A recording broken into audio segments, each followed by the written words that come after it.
Hi friends, तब आप लोग कैसे हैं? हमारा पॉलिनोमियल्स का ये सेकेंड लेक्चर है। आप लोग को फर्स्ट लेक्चर में बहुत मज़ा आया था, मुझे भी मज़ा आया। चलिए अब सेकेंड लेक्चर देखते हैं। तो आज हम लोग स्टार्ट करते हैं। सबसे पहले हेडलाइंस दीजिएगा पॉलिनोमियल्स में ही। अगला ये पॉलिनोमियल्स का सेकेंड लेक्चर है। जो फर्स्ट लेक्चर नहीं देखे आप लोग प्लीज़ देख के ही आए, तभी आपको समझ में आएगा। तो आप लोग हेडलाइन दे रिलेशन बिटवीन, ठीक है, relation between zeros and coefficient, ठीक है। लेकिन मैं आपको इससे पहले, इस हेडलाइन को समझाने से पहले मैं आपको कुछ बताता हूं। देखिए, हम लोग को चूंकि मेनली यहां इस चैप्टर में फोकस करना है क्वाड्रेटिक पॉलिनोमियल्स के ऊपर। और क्वाड्रेटिक पॉलिनोमियल्स क्या होता है? तो जिसकी डिग्री 2 होती है ना। डिग्री क्या होती है? 2। तो डिग्री 2 के बाद क्या होगा? अगर डिग्री 2 तो डेफिनेट है, अगर x का वेरिएबल के पावर अगर 2 है तो उसके बाद फिर क्या होगा? x पे पावर 1 नहीं लिखना है, फिर x पे पावर 0 मतलब कांस्टेंट, ठीक है ना। कोई नंबर होगा तो कांस्टेंट को c मान लेते हैं। अब देखिए इसके साथ भी तो कुछ ना कुछ होगा, तो उसको a मान लेते हैं, उसके साथ जो होगा उसको क्या मान लेते हैं? b, ठीक है। अगर आप नहीं समझे तो इसको ऐसे समझिए। मैं आपको जब भी क्वेश्चन देता हूं कभी, एक्स स्क्वायर इसे पहले दिया था 4x + 8, मानिए, देखिए वही बोले एक्स स्क्वायर, इसके साथ कुछ नहीं तो 1 तो है ना, उसी को a माना, तो ax² + bx + c। समझ गए?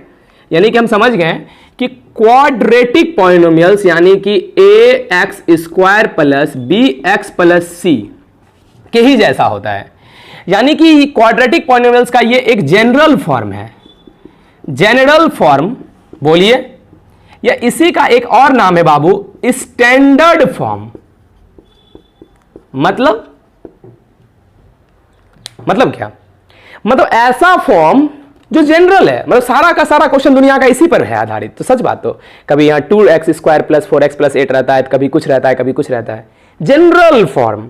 और इसी फॉर्म को स्टैंडर्ड फॉर्म, यही तो सबसे मेन फॉर्म है जिसमें सारा का सारा पॉलिनोमियल्स रहता है, क्वाड्रेटिक पॉलिनोमियल्स। ओके, तो देखिए इसी को कहते हैं कोएफिशिएंट। इसको तो कह रहा है कि इसका रिलेशन किसके साथ? जीरोस के साथ। तो मैं आपको एक बात बता दूं, देखिए आपको तब तक रिलेशन 2 याद रखिए, और मैं ये कैसे आया मैं आपको बताता हूं। तो रिलेशन क्या है? तो रिलेशन है बाबू अल्फा + बीटा = -b/a और अल्फा × बीटा = c/a। अब आप सोच रहे हैं ये आया कैसे? तो बाबू इसका कोई प्रूफ नहीं है, बट आप क्वेश्चन की हेल्प से इसको समझ सकते हैं ये क्या है, ठीक है। तो मैं आपको समझाता भी हूं एक आसान ही क्वेश्चन के हेल्प से।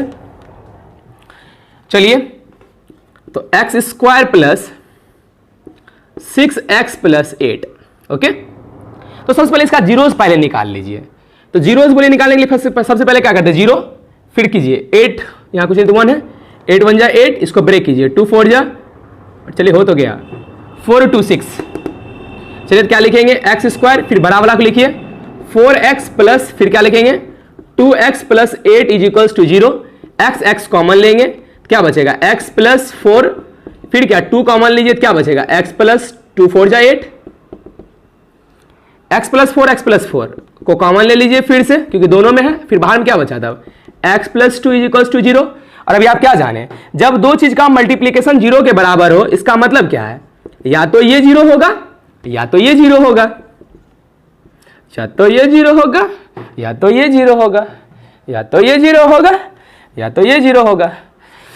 कहा ना +4 उधर जाके क्या हो जाएगा बाबू रे? -4, और ये +2 उधर जाके क्या हो जाएगा? -2। बोलो 2 0 निकला कि नहीं? और मैं आपको बता दूं, आप लोग जो सोच रहे थे ये अल्फा और बीटा क्या है, तो बाबू ये फर्स्ट जीरोस का ही नाम है अल्फा, और सेकेंड जीरोस का नाम क्या है बाबू? बीटा, ठीक है। आज के बाद याद रखेंगे, और 3 जीरो आएगा तो अल्फा बीटा गामा, समझ रहे हैं? यानी इसी 2 जीरोस के वैल्यू का नाम है अल्फा और बीटा। यानी यहां पे बोल सकते हैं अल्फा = -4 और बीटा = -2। अब देखते हैं क्या ये रिलेशन सही है या नहीं, ठीक है। तो रिलेशन सही है या नहीं, तो क्या बोलते हैं कि अल्फा + बीटा का रिलेशन क्या बताया मैथमेटिशियन ने? -b/a। चलिए तो अल्फा का वैल्यू रखिए तो -4 और बीटा का वैल्यू रखिए -2। वो किसके बराबर, माइनस बी बाई ए, तो माइनस बी, बी का वैल्यू कितना है देखो, A B C, A B और सी, बी का वैल्यू कितना है 6 बाई ए का वैल्यू 1।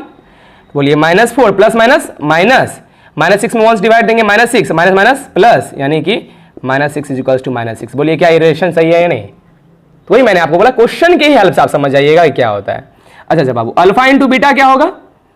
तो होता है सी बाई ए, देखते हैं आता है या नहीं। अल्फा -4, बीटा -2, सी बाई ए, सी का वैल्यू कितना है 8 बाई ए का वैल्यू कुछ नहीं तो 1, तो minus minus plus 8 is equals to 8। क्या रिलेशन सही है? क्या रिलेशन सही है? तो हाँ सर सही है। तो देखिए यही था रिलेशन, यही दो रिलेशन है। क्या बोले थे? रिलेशन बिटवीन जीरोज, तो इसी को जीरोज बोलते हैं ना, अभी हम आपको बताया ना कि इसी को अल्फा और बीटा मानते हैं जीरोज को। तो relation between zeros and coefficient, ये सब तो कोएफिशिएंट ही है, तो यही दो रिलेशन है, आप लोग जरूर याद रखिएगा। क्यूबिक का भी होता है, अगले लेक्चर में देखेंगे। चलिए आपको ये समझ में आ गया होगा।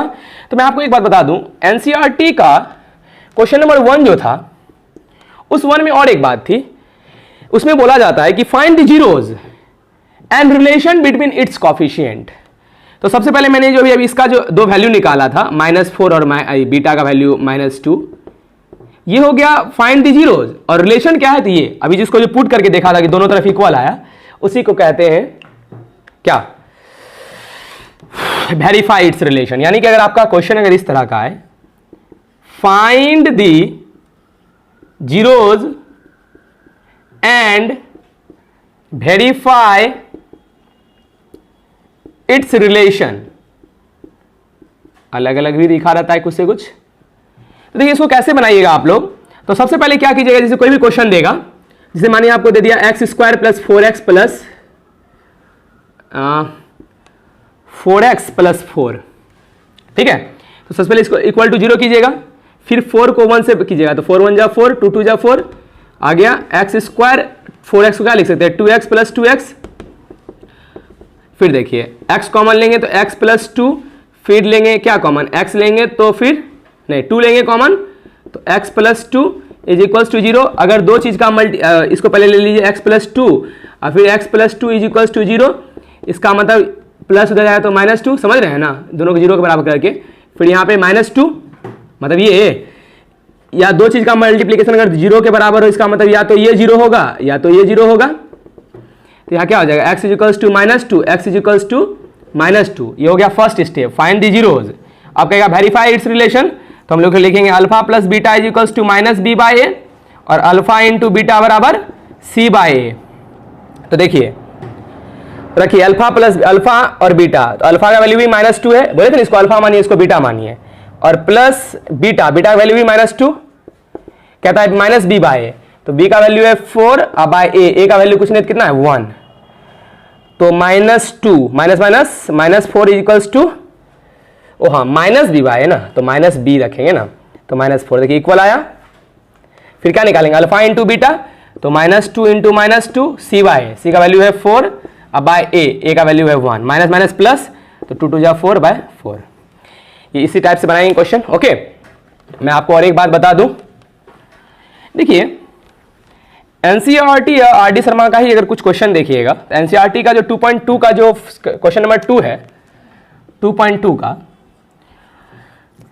तो उसमें क्या है, उसमें एक बात बताई गई है। देखिए क्या उसमें एक क्वेश्चन है कि जब आपको अल्फा प्लस बीटा का वैल्यू दे दिया हो रहे कुछ भी, और अल्फा इंटू बीटा का वैल्यू दे दिया रहे, तब जाके हम लोग क्वाड्रेटिक पॉलिनोमियल्स को कैसे फाइंड आउट करते हैं। ठीक है, तो क्वाड्रेटिक पॉलिनोमियल्स को कैसे फाइंड आउट करते हैं, देखिए इसके लिए हमारे पास एक फॉर्मूला है, वो फॉर्मूला आप लोग याद रखिएगा, x² minus alpha plus beta x plus alpha into beta. यही वो फॉर्मूला है जिस फॉर्मूला के हेल्प से आप क्वाड्रेटिक पॉलिनोमियल्स को फाइंड आउट कर सकते हैं जब ये दोनों आपको दिया रहे। देखिए क्यों, क्योंकि ये इसका वैल्यू यहां पे पुट कीजिएगा और इसका वैल्यू यहां पुट कीजिएगा, बन जाएगा। जैसे एग्जांपल के लिए मानिए कि अगर आपको दे दे अल्फा प्लस बीटा का वैल्यू 4 और अल्फा इंटू बीटा का वैल्यू 2 और कहे क्वाड्रेटिक पॉलिनोमियल्स निकालने, तो रखिए x² minus alpha plus beta का वैल्यू कितना है 4, तो 4, फिर x plus alpha into beta का वैल्यू कितना है 2, तो हो गया। समझ रहे, अब देखिए, लेकिन मैं आप लोग के मन में एक सवाल आएगा कि सर ये फॉर्मूला अपने आप टपक कहां से गया। चलिए देखिए, जो भी फॉर्मूला का प्रूफ होगा तो मैं आप लोगों को जरूर बताऊंगा, जिसकी नहीं होगी, जो कॉन्सेप्चुअल प्रूफ होगा तो उसको तो नहीं हो पाएगा ना। चलिए मैं आपको इसको प्रूफ करके दिखाता हूं कहां से आया। चलिए आप हमको ये बताइए, ये किसका स्टैंडर्ड फॉर्म है, किसका फॉर्मूला ये, क्वाड्रेटिक पॉलिनोमियल्स का। तो क्वाड्रेटिक पॉलिनोमियल्स का पहले आप स्टैंडर्ड फॉर्म बोलिए। तो ax² bx + c, अभी कुछ देर पहले ही बताया आपको लोगों को। इसमें क्या कीजिए, a कॉमन ले लीजिए। तो बाबू जब आप a कॉमन ले लीजिएगा तो बोलिए यहां क्या बचेगा, x², ये क्या हो जाएगा b/ax प्लस फिर क्या हो जाएगा c/a। बहुत को ये नहीं समझे होंगे कि सर a कैसे आ गया नीचे। तो सुनिए, जैसे मैं आपको बता दूं 2x + 2 अगर रहता तो आप लोग कॉमन लेते हैं ना 2, तो क्या बचता है x + 2 कॉमन लिए तो 1। देखिए कॉमन का हमेशा मतलब होता है कि उसको मल्टीप्लाई करने के बाद फिर से वही आ जाए। देखिए तो 2 × x 2x और 2 2 जा 2 1 जा 2, बोलिए वही आ गया कि नहीं आ गया। यानी कि कॉमन वही वैल्यू होता है जिसको मल्टीप्लाई करने के बाद अगेन वही आ जाए। तो देखते हैं तो क्या इसको मल्टीप्लाई करने के बाद वो आ जाता है या नहीं आ जाता है। देखिए आ जाएगा। देखिए कैसे, a × x², फिर जब आप इसको इससे मल्टीप्लाई कीजिएगा तो a कट जाएगा, तो क्या बचेगा bx, और फिर जब आप इसको इससे मल्टीप्लाई कीजिएगा तो a और a नीचे ऊपर नीचे कट जाएगा, तो क्या बचेगा c। देखिए a कट जाएगा, c नहीं बचेगा, = 0। बोलिए वही आ गया कि नहीं आ गया। यानी हम समझ रहे हैं कि हाँ सर समझ गए कि कैसे आया नीचे में a। तो आपको मैं एक बता दूं, अगर कभी भी आप किसी चीज के कॉमन लेते हैं, अगर वो कॉमन का वाला वैल्यू अगर उस सब में नहीं हो तो हमेशा उसको नीचे लिख दीजिए, ठीक है। चलिए अब देखिए ध्यान से आप लोग, ये है बाबू मल्टीप्लाई में, उधर जाएगा तो डिवाइड में। तो बोलिए क्या हो जाएगा, x² + b/a x + c/a। बोलिए ये मल्टीप्लाई में जाएगा डिवाइड में, 0 में a से डिवाइड देंगे 0 ही होगा। अब देखिए तो बाबू इस प्लस को ऐसे लिख सकते हैं क्या, माइनस b/a x + c/a। इसको एज इट इज रहने दिए। अब बोलेंगे सर क्यों, क्योंकि माइनस माइनस फिर से क्या हो जाएगा प्लस। अच्छा आप सर माइनस में लिखिए क्यों, इसलिए लिखिए क्योंकि हमको एक मालूम है रिलेशन, क्या पता है आप लोगों को, अल्फा + बीटा = -b/a और अल्फा × बीटा = c/a। यानी c/a को तो प्लस में रखना है, लेकिन b/a को क्या रखना है माइनस में, इसलिए मैंने माइनस के साथ किया ऐसा कॉम्बिनेशन। तो माइनस माइनस प्लस हो जाएगी। तो देखिए क्या हो जाएगा, x² माइनस b/a की जगह क्या लिख सकते हैं, -b/a की जगह पे अल्फा + बीटा x और c/a की जगह पे क्या लिख सकते हैं, अल्फा × बीटा। क्या यही फॉर्मूला है आप लोगों का। हाँ sir, x² minus alpha + beta x plus alpha × beta. समझ गए। देखिए एनसीईआरटी में जो क्वेश्चन नंबर 2.2 का जो क्वेश्चन नंबर 2 है वो देखिए कैसा है, वो दिया रहेगा कुछ इस टाइप का, 1/4 और 2 मानिए दिया हुआ है, ठीक है। कराए कि बोल दिया कि ये जो है ना ये सम है, प्रोडक्ट सम है जीरोस का, यानी अल्फा + बीटा का मान कितना है 1/4 और अल्फा × बीटा का मान कितना है 2। तो कह रहा है कि क्वाड्रेटिक पॉलिनोमियल्स निकालने। क्या है formula, x² minus alpha + beta. तो अल्फा + बीटा का मान क्या है 1/4x प्लस अल्फा × बीटा का मान क्या है 2। अब देखिए कुछ नहीं कितना लिखिएगा यहाँ पे 1 और कुछ नहीं कितना लिखेगा 1, 4 1 1 का एलसीएम कितना होगा 4। अब बोलिए 4 से डिवाइड 4x², फिर ये x और फिर 4 हो जाएगा, 4 2 जा 8 = 0, 1 आ जाएगा 0 हो जाएगा, यानी इसका कितना हो जाएगा 4x² + x + 8 = 0।